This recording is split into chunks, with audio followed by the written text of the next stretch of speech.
Hey, bonjour tout le monde. Aujourd'hui, je vous propose une vidéo qui va vous permettre de découvrir quel outil j'utilise pour faire de petites présentations dans le terminal Linux.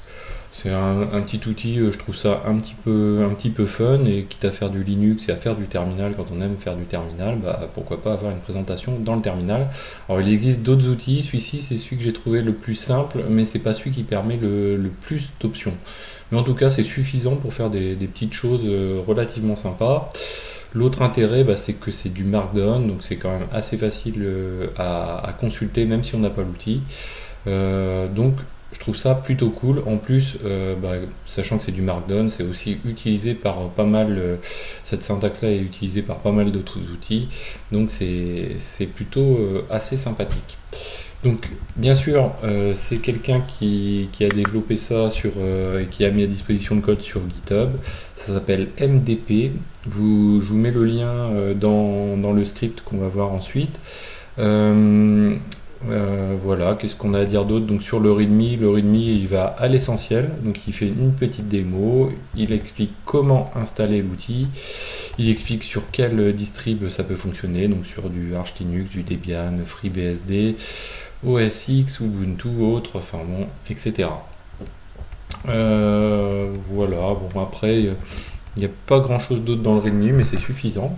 Donc moi je vous mets ça à disposition aussi sur le GitLab, donc avec le lien qui est dans la description. Donc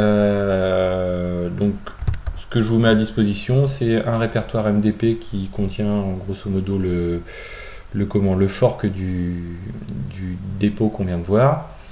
Le fichier sample qui est aussi fourni par le développeur, et puis le script donc, qui est ici. Hop. Donc le script qui reprend juste l'install, j'ai rien inventé, c'est fait par le développeur. D'ailleurs, je pourrais supprimer auteur Xavier. Et donc ça reprend juste la petite install, ça vous met le lien vers la source. Derrière, donc si on veut voir qu'est-ce qu'on peut faire avec cet outil, donc quand on lance donc MDP suivi du nom de fichier en question, derrière, bah voilà, on a un petit, avec le sample.md, on a un petit exemple de ce qui est possible. Donc là, le texte nous indique aussi quelques éléments. Donc le grand G pour aller à la fin des slides, ça c'est assez classique. Le petit G pour aller au début des slides, le numéro de slide pour accéder directement au numéro. L'avantage, c'est qu'on est toujours dans notre terminal, donc si on fait un CTRL Z, vous voyez que notre processus reste en cours, donc il passe en background, et si je le mets en foreground, donc je fais un FG, hop, je reviens tout de suite là où j'étais. Vous voyez qu'on peut apporter quelques petites couleurs. Bon, j'ai essayé de faire d'autres couleurs, a priori, bon, c'est quand même assez limité. On n'est pas sur un full markdown comme on peut rencontrer sur d'autres outils. En tout cas, bon, je vous le disais, moi je trouve ça assez suffisant. On va voir derrière comment sont éditées les choses. Par exemple, voilà, pour souligner, on met comme si on faisait un commentaire avec un espace, un dièse avec un espace, et ça souligne. Qu'est-ce qu'on a d'autre encore d'intéressant? On peut voilà, faire du surlignage. Donc ça c'est plutôt assez sympa quand on veut mettre des choses en évidence.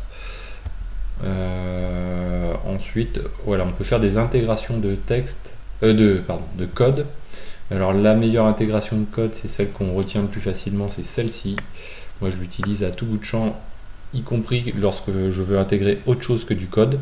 Donc là je fais les trois backcodes. Et on n'oublie pas de fermer les trois backcones, ce qui permet, donc on fait ça avant et après le code, et ce qui permet de surligner le code. Donc ça c'est plutôt assez sympa. Qu'est-ce qu'on a d'autre encore? On a la possibilité voilà, de faire de l'indentation en fait.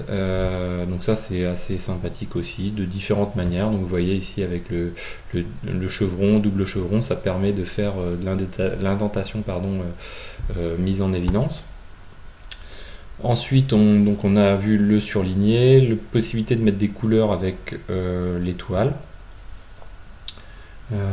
Qu'est-ce qu'on a d'autre encore? Alors oui, les listes. Donc les listes, je trouve ça assez sympathique parce qu'on se retrouve avec des listes très faciles à lire, même si on est sur de l'ASCII. Donc c'est extrêmement intéressant l'utilisation qu'on peut faire des listes. Le BR, alors le BR lui est très très intéressant, la balise BR, puisque voilà, vous voyez qu'on peut avoir, on va dire de l'animation, mais vraiment à minima, hein. Mais en tout cas, ça permet d'avoir une petite animation, un déroulé de choses. On peut intégrer des liens, mais ils ne sont pas cliquables. Par contre, ça les met en évidence, vous voyez, en fin de slide, en bas de slide. Et pour le faire, voilà, c'est le format Markdown assez classique. Donc ça souligne le lien en question, ça répertorie le lien et ça le met en pied de slide. Vous avez bien sûr la documentation de Markdown qui est disponible. Vous pouvez aussi utiliser d'autres choses. Moi, qu'est-ce que j'aime utiliser pour compléter? Alors, on peut aussi faire de la conversion vers du HTML en utilisant d'autres outils. Et moi, qu'est-ce que j'utilise en plus avec ça? Pour faire des schémas plutôt sympathiques, j'utilise le site asciiflow.com. Donc voilà, ce qui permet de faire des petits diagrammes voilà, je vais mettre, je sais pas, reverse proxy en ASCII. Hop, voilà, on va faire un truc comme ça, toc, voilà. C'est juste pour la démo, et ensuite voilà, j'en rajoute un autre ici, toc, ici je mets app, hop, voilà, toc, et ici je peux mettre une flèche entre les deux assez facilement. Voilà, donc vous faites vos, hop là, j'ai pas fait la flèche comme il faut, ouais, c'est pas grave.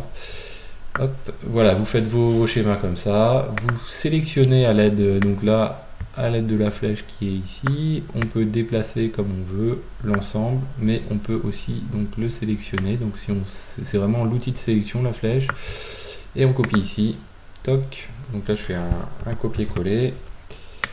Je retourne dans mon sample. Alors je vais modifier dans le sample, c'est pas très grave.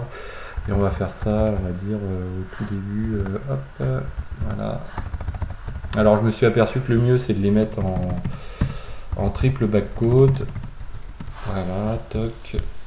Et je colle. Donc là, je supprime quelques lignes. Hop. Forcément, c'est la démo. Je fais n'importe quoi. Voilà, donc là je relance mon sample. Alors vous voyez que le sample il se lance à partir du moment où il a l'espace suffisant dans le terminal pour s'afficher. Donc ça dépend aussi du zoom, ça dépend bien sûr de ce que vous mettez dans vos slides, mais ça joue aussi au niveau du zoom. Si vous avez un zoom trop important, vous n'allez pas pouvoir, afficher votre slide. Donc du coup il vous le dit avant de lancer les éléments, et vous voyez, donc ça donne quelque chose d'un petit peu sympa comme ça.